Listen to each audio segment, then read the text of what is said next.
Hello, salam et bienvenue aux Femmes Rayonnantes Entrepreneurs Podcast où tu trouves des épisodes de 15 minutes ou moins avec des conseils, des astuces, des réflexions sur la prestation de services en ligne, l'entrepreneuriat digital, le leadership et des actions à mettre en place pour développer ton entreprise digitale. Ici, c'est work hard, play hard. On bosse dur et on s'amuse, on se détend.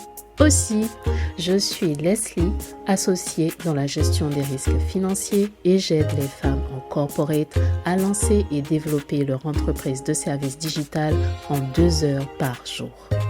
Hello, je suis contente de vous retrouver aujourd'hui pour un thème spécial objectif. Thème assez intéressant puisque l'on parle d'objectifs et on en entend à toutes les sauces, je dirais, dès lors qu'on est entrepreneur et que l'on souhaite développer son entreprise, on souhaite rester motivé, on va se fixer des objectifs généralement à la semaine pour voir un peu comment les choses avancent, ou alors sur le mois, ou alors pour l'année. Bref, on en parle très souvent. Cependant, est-ce que l'on prend toujours en considération les bons critères pour la définition de son objectif? Et c'est ce qu'on va voir aujourd'hui. Parce que je pense que vous l'avez déjà entendu, ou alors c'est peut-être la première fois, mais en tout cas, quand on parle d'objectif, on entend souvent parler de l'aspect SMART. L'aspect SMART d'un objectif, ça va être le S pour ce qui est spécifique. C'est comment on définit cet objectif en étant précis. On a le M pour ce qui est mesurable, comment on sait qu'on avance, qu'on a progressé. Le A pour atteignable, donc ça doit rester quelque chose de possible en quelque sorte et d'un petit peu ambitieux quand même. Le R pour l'aspect réaliste. Pour pouvoir atteindre un objectif, il faut quand même qu'il reste réaliste. On va se fixer un objectif qu'il est possible d'atteindre de façon réaliste avec les moyens que l'on a ou les dispositions que l'on a. On s'assure que ça correspond. Et le T qui représente tout ce qui est lié au temps. S'il n'y a pas un temps défini sur cet objectif, ça reste une idée sympathique, ça reste un projet, mais pas vraiment un objectif bien défini. Donc généralement, on entend parler de ça, de l'acronyme SMART pour définir son objectif. Sauf que, ce n'est pas suffisant. Ce n'est pas suffisant et c'est la raison pour laquelle ça peut sembler compliqué ou difficile de tenir son objectif sur la durée parce que justement on l'a pas forcément bien défini. Et un objectif qui n'est pas correctement défini au départ rend les choses bien plus compliquées à atteindre par la suite. Effectivement, lorsque l'on se définit, lorsque l'on se choisit un objectif, on a tendance à ne pas prendre en considération tous les critères. Et ça, c'est la première erreur. Puisque, au-delà de l'aspect SMART, il y a des questions qu'on devrait se poser pour être sûr qu'on part dans la bonne direction. Et la première, ça va être pourquoi. Pourquoi définir cet objectif? Pourquoi avoir choisi celui-là? Qu'est-ce que ça représente vraiment pour soi? En quoi c'est important? Et ça, c'est une question, la réponse à cette question-là va être déterminante pour la suite.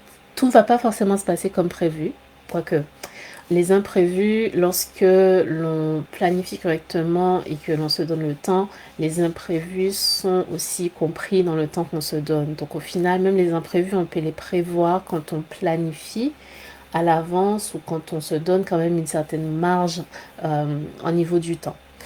Du coup, c'est plutôt de se dire que tout ce qui pourrait aller mal peut aller mal, en fait. Et quand on va définir le temps que l'on va mettre pour ces objectifs, on va prendre ça aussi en considération. Ça, c'est un des aspects auxquels on a tendance à ne pas penser, mais qui est important. Et l'autre question du pourquoi cet objectif-là, il y a aussi qui est-ce qui va être impacté, à qui je vais devoir faire appel, Est-ce que ça n'inclut que moi? Est-ce qu'il y a aussi d'autres parties prenantes qui seraient à considérer par rapport à ces objectifs?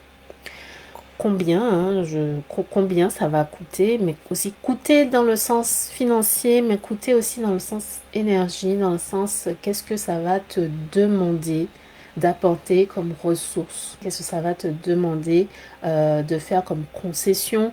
Pose cette question-là pour être vraiment réaliste par rapport à cet objectif. C'est des éléments à prendre en considération pour être sûr que tu acceptes cet objectif-là, pas seulement avec la visée, la vision du résultat, du côté doré de l'objectif que l'on souhaite, mais aussi le travail que ça va demander ou les efforts que ça va demander.